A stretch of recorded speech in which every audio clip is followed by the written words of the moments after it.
Welcome back to Midwest Access, and the lovely Leslie Vick is here with us for our weekly segment called Senior Moments, all sponsored by GramPad. And we talk about so many different topics, all these different things that you can find in Leslie Vick's book too, Finding Our Way, finances, helping through the end of life, caregivers, just a plethora of things that, that you can talk about there. And speaking of caregivers, we're going to talk about caregiver burnout today. Yes. What that is, how we can prevent it. Right. Yes. Right. Yes. So yeah, tell us, share with us. Well, when we're caring for our loved one, a friend, you know, it's a lot that we're managing our own lives. Maybe we still have children at home. Maybe we have two parents we're really helping and managing. And there's times where we're just tired. Yes. Especially when our loved one maybe is getting up in the middle of the night. Maybe they've been extra sick, or you know, things like that. And it's okay that we feel that way. That is completely normal. But it's how we're managing during those really tough times. Because like you said, that is a very difficult time. And you know, I'm thinking of different people that I know, and you know, sometimes they don't want to share.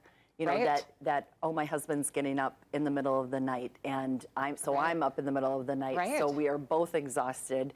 So yeah, how do we go about trying to help people through that? Well, making sure you not only your loved one has a support system, but you have a support system. So somebody that you can talk to. Maybe there's, you know, different jobs you can give to other family members. Maybe somebody else handles the finances. Maybe somebody else does and make sure all the grocery shopping is done. Maybe you have somebody come in and do the cleaning. You know, because you're kind of mirroring your own life. Everything this person needs as well. And depending on where their care level is, you may be bathing them. Maybe it is time to have a caregiver come in. But having the open conversation, and if you can, even with the patient and the loved one, like, Mom, I'm not doing really great today. I'm really tired. So I think today we're gonna stay home.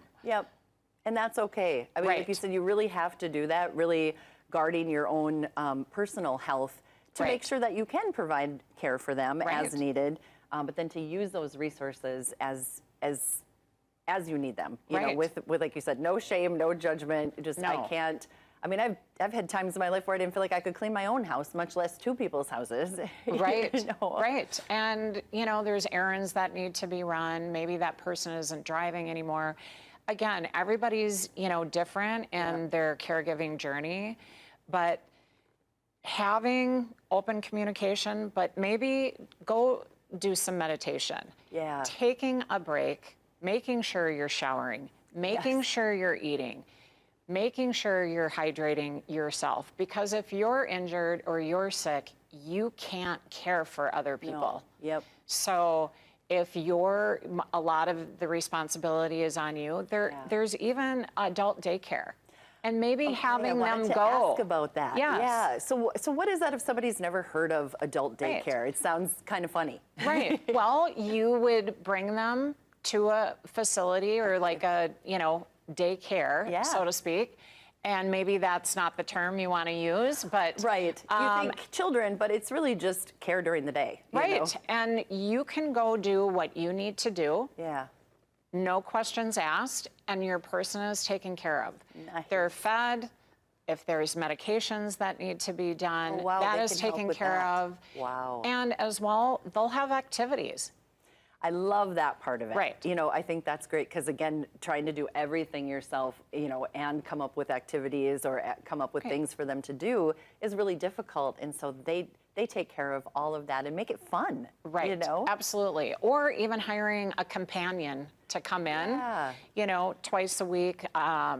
You know, so again, you can go do what you need to do, whatever that is. Not even take a nap. Whatever it is. Exactly. It doesn't have to be, you know, running more errands for that person.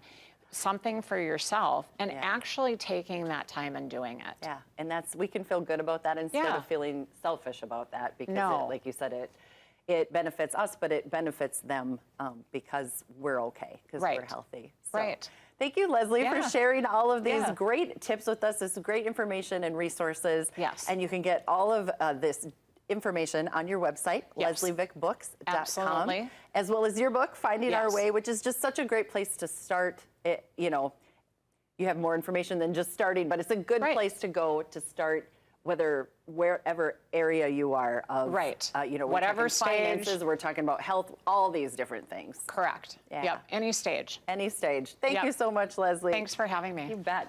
And we'll be back weekly with Leslie, and make sure you go on our website to check out that content under Senior Moments. But we will be back with more Midwest Access in just a few minutes.